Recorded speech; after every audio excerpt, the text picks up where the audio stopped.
কেন কি হয় বংশগতই না তখন আল্লাহ কইবাম না তুই না যে দান করছি দেয় লোক দেখানির লাগি আমি আল্লাহ আলিমুল গাইব জানি না দাও বাটপারি করবার জায়গা পাইছো না এই মুহূর্তে জাহান্নামে যাও আল্লাহর কুদরতি ইশারায় ফেরেশতা তখন নির্দেশ পাইবেন ফেরেশতারা গাড়ি দিয়ে তারা জাহান্নামে নিয়ে পৌঁছায়।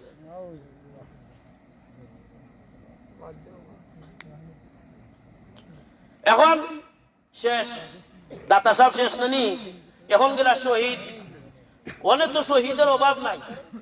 শহীদের অভাব আসেনি শহীদের অভাব নাই অনেক আমরা বাংলাদেশও হিন্দুরেও শহীদ হয়ে যায় মা বিশেষ হয় না হিন্দুরাও শহীদ হয়ে গেছে মানে শহীদ যে কি দেখান হইতো এখানেও হয় না অথচ হাদিস শরীফে আল্লাহ রাসূল বলেছেন ইয়াশফাউ ইয়াউমাল কিয়ামাতি সালাসাতুন আল আমবিয়া সুম্মা শুহাদা সুম্মা আল উলামা কাল কিয়ামতের দিন আল্লাহর আদালতে তিন শ্রেণীর মানুষের সুপারিশ করার অধিকার পাবে সুযোগ পাবে এর মধ্যে একদল হলো আম্বিয়ায়ে কেরাম আর একদল হলো শুহাদায়ে কেরাম আর একদল হচ্ছেন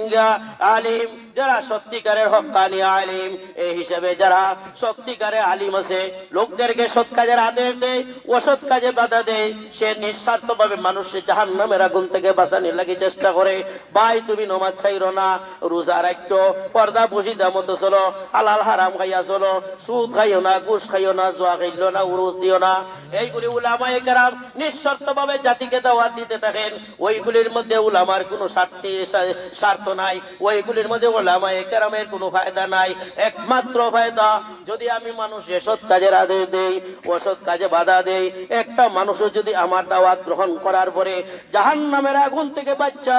চিরস্থায়ী জান্নাতি হতে পারে তাহলে এটাই হবে আমার জীবনের সার্থকতা এই জন্য উলামায়ে কেরাম জাতিকে সৎ কাজের আদেশ দেন অসৎ কাজে বাধা দেন আল্লাহ এই জন্য বলেছেন ওয়াল তাকুম মিনকুম উম্মাতুন ইয়াদউনা ইলাল খায়র ওয়া ইয়ামুরুনা বিল মারুফি ওয়া ইয়ানহাউনা আনিল মুনকার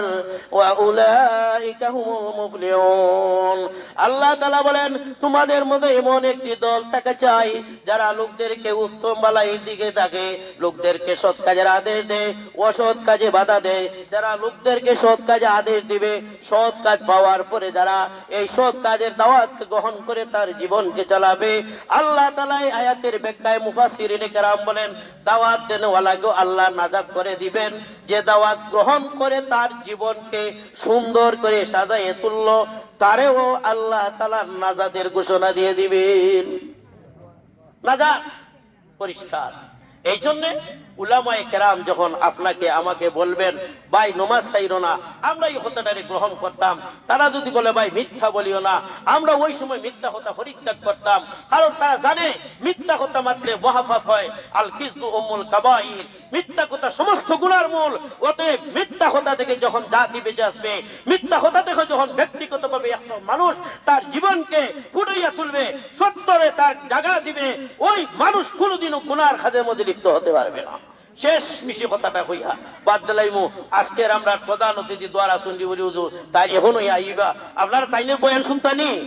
আর হুজুর শুনতানি মা